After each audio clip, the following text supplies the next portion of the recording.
Hello everybody, welcome to this segment of my Crafty Wardrobe Corner, where of course most of my handmade items that I make for myself are stored. I have it closed up today, I have so much stuff. Anyway, today I wanted to kind of show this off because about a few weeks ago now, I cast this off. I used a Peacoat bind off, which was super simple, super fun and easy to do. So hopefully I can get the tutorial for that done so I can like show my YouTube channel. But this dress is totally done. I've been working on this since July of last year. It was like one of those random 3 a.m. ideas. The bodice of it is fully crocheted, and then as you come down, the entire skirt is knitted. So I'll probably get a separate video just to kind of show you guys the full body of this gown because it's absolutely gorgeous. I bought a hoop skirt to put underneath it so I can get even more of that ball gown effect.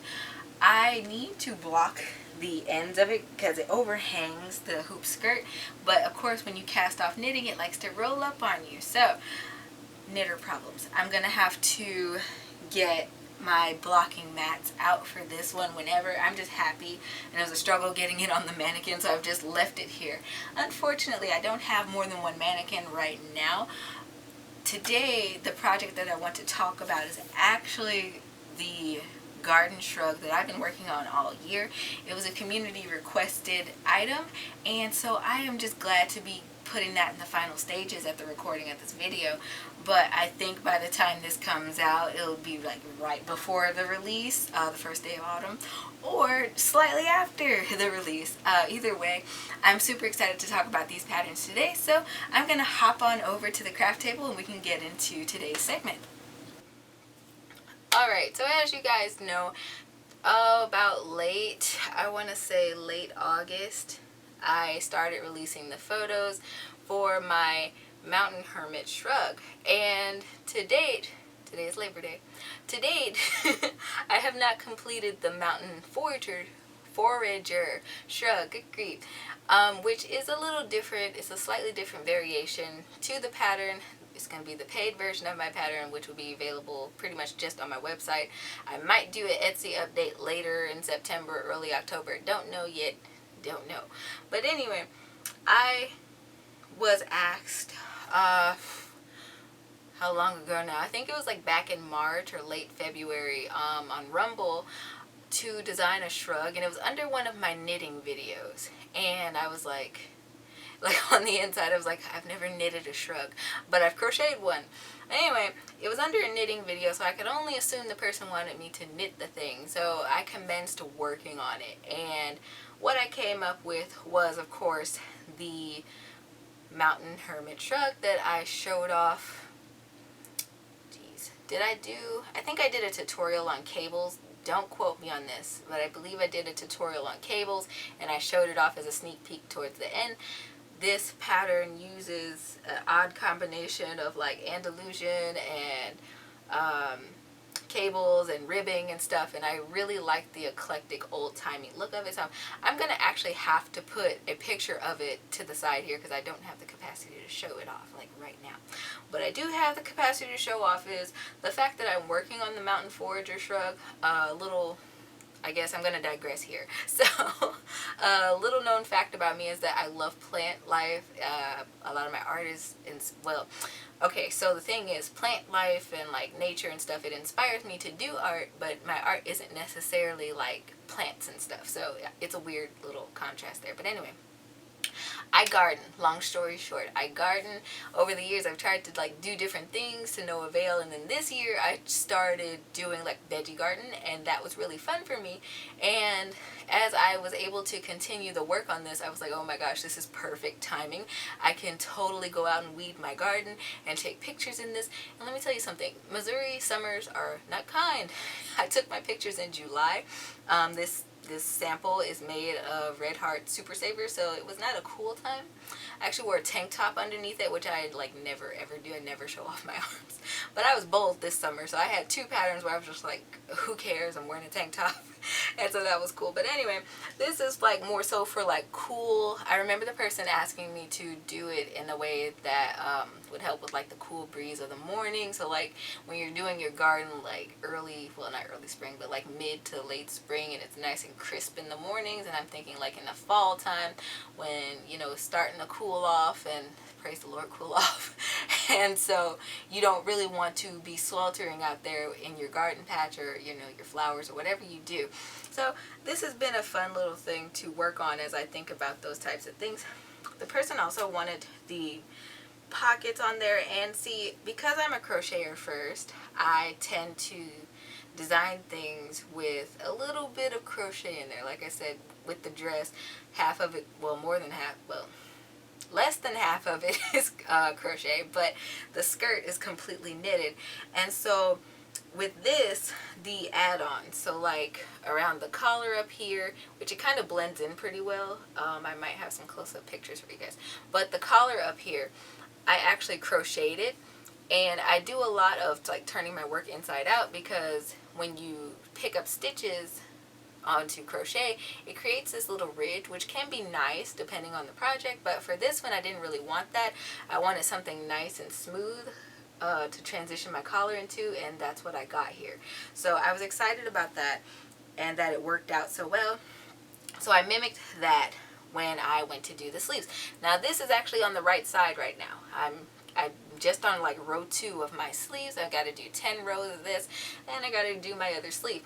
But I started this off with crochet. So I'm gonna flash another picture of the finished shawl up here, or I'm sorry, shrug up here. As you guys can see, those sleeves are nice and open. It's more of a kimono style. But when you're working in the garden, you kind of don't want your sleeves like flopping around everywhere. So I am creating this sleeve in a way that kind of draws in the fabric like ribbing, and so you can push your sleeves up and get them out of the way while you're digging and whatnot. And I thought that that would be a really good idea. Plus it also will match the collar that goes around this, so that's pretty exciting. I intend to, like I said, I intended to release this pattern on the 22nd of September, which is the first day of fall. So what comes with that is my free pattern and my paid pattern will both release on the same day. And then of course, people who are a part of my like early access program, you guys get a hold of my patterns like a week beforehand.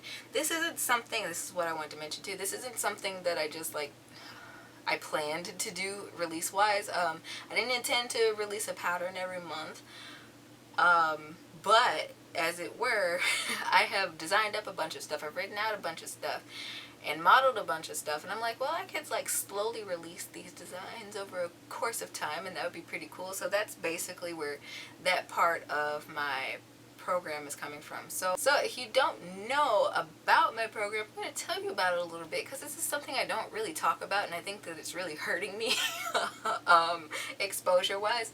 So my little subscription program thing, right, guys? I'm not good at descriptions, but my little subscription program thing, it is a part of my Hey Craftpreneur podcast, which if you guys don't know about that, I launched it back on January the 14th of this year. It was exactly a month before I launched my website.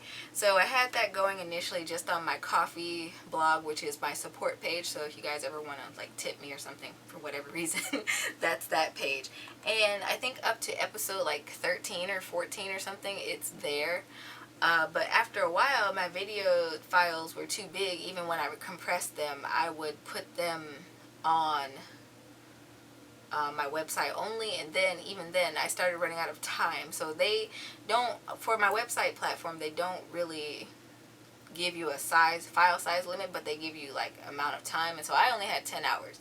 One of my episodes ended up running 2 hours long, shockingly, and so I started putting my videos on Vimeo, and they're private, and so only people who are subscribed to my podcast can access them. So it's still supporter only content, but what you get there, I'm pulling it up because I wrote a whole list. So what you get there, you get full access to my Hey Craftpreneur podcast library, which is basically me my video diary almost of how I'm going about starting my craft business, all the ups and downs and advice of what works and what doesn't work and all that fun stuff is there. I have resource files because sometimes my helpful stuff I think other people might find it helpful too, so I'll put it in a little like PDF and make it available for that group. I also offer my ebook, which I don't talk about either. I should really start talking about this stuff. I put my ebook out there for free for people who subscribe to the podcast.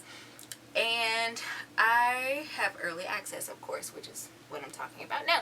So early access basically includes my patterns because that's about the only thing I put out there.